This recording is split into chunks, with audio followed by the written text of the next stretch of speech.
Tonight, investigating one cop's controversial past. Last night, we told you about Officer Chad Anthony, a Prichard police officer involved in 3 shootings in 9 months. 2 of those shootings are still pending grand jury review. NBC 15's Andrew Ramey tonight digs into his past, shedding light on the reason Anthony left a post in the port city.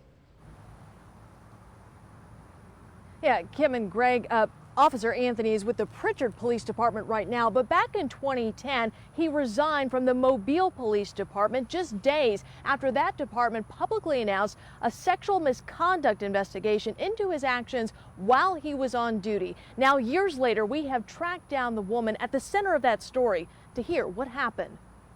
He says, "Are you nervous?" And I said, "Yes." This Mobile County woman who asked that we not reveal her identity is talking about the night in 2010 when police arrested her for shoplifting and put her in handcuffs. Jail records show the arresting officer was Chad Anthony, but she says he stopped on the way to jail on a dark road, then opened the back door of his patrol car. He grabbed my left breast, put his hand on my thigh, and leaned in like he was going to kiss me, and then a car pulled up behind us with their lights on. She says those headlights spooked him. Anthony stopped his advances, she says, and took her to Metro Jail. To this day, she remains grateful for that passing car. I was scared to death. I just knew that he was fixing to rape me. 8 days later, on September 10, 2010, Mobile Police issued this press release announcing an administrative investigation.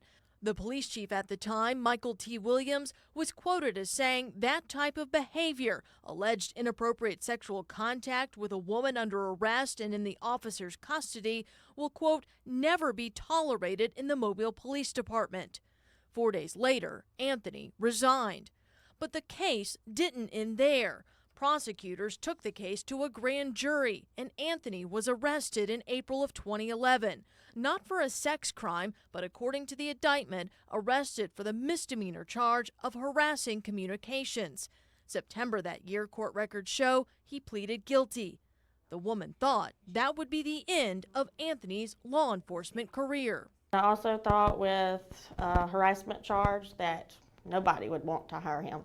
The city of Prichard at some point did hire him, despite what happened in Mobile.